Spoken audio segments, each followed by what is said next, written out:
তো গাইস সব টিম এখন কামব্যাকের পেছনে দৌড়াচ্ছে, জানি না আইপিএল 2025-এ কি হচ্ছে। তো যেদিকে তাকাও মুম্বাই, হায়দ্রাবাদ, চেন্নাই সব কামব্যাকের পেছনেই দৌড়চ্ছে। আর হয়তোবা কালকে সিএসকে একটা ভালো জয় অবশ্যই, কিন্তু কিন্তু সিএসকে ম্যানেজমেন্টের কাছে আমার একটাই রিকোয়েস্ট, প্লিজ দয়া করে রাহুল ত্রিপাঠীকে কেন খেলানো হচ্ছে আমার ভাবনার বাইরে। আহ, আপনারা কমেন্ট করুন কেন, কিসের জন্য রাহুল ত্রিপাঠীর লাস্ট 7টা ম্যাচে একটাও ভালো ম্যাচ যায়নি। কি কি কারণে সিএসকে তাকে বারবার বারবার সুযোগ দিচ্ছে বলতে পারবো না। আর এই কারণে হয়তো উইনিং স্ট্রিক লেগে গেছিল চেন্নাই সুপার কিংসের জন্য। আর কাল খুব সম্ভবত এলআইসি ওনার সঞ্জীব গোয়েঙ্কার মুখে একটু একটু হাসি ফুটেছে। ঋষভ পান্তের ব্যাটে রান এসছে, আর হতেও পারে সেটা 50 রানটা 42 বলে, কিন্তু তবুও এটুকু তো ম্যানেজ করা যায়। 27 কোটি প্লেয়ার 50 করেছে মানে অনেক বড় ব্যাপার।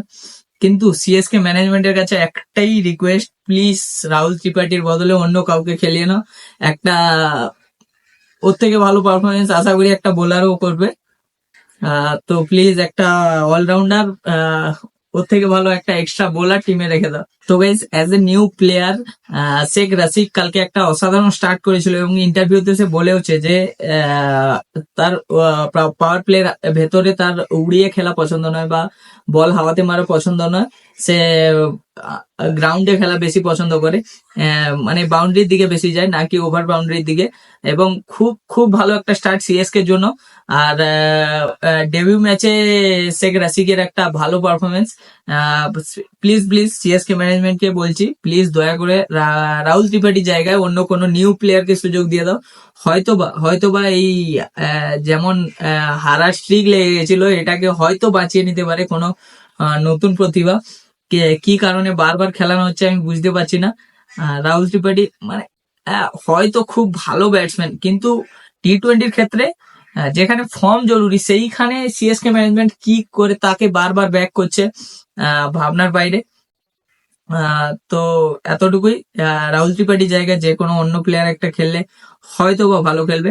আর এলএসজি খুব একটা ভালো পারফরমেন্স কাল করতে পারেনি। আর পিচ পিচ তো একেবারে চিনতে ব্যর্থ এলএসজি ব্যাটাররা। হয়তো বা চেষ্টা চালিয়ে গেছিল 180-190 একটা স্কোর খাড়া করার জন্য, কিন্তু লাস্ট মোমেন্টে ঋষভ পান্তের ব্যাটও অতটাও খুব ভালো চলেনি অনেক বল খেলার পর। কিন্তু এলআইসির জন্য একটা ভালো খবর, ঋষভ পান্ত আগের ফর্মে ফিরে এসছে এবং খুব খুব খুব ভালো গুড নিউজ সঞ্জীব গোয়েঙ্কার জন্য।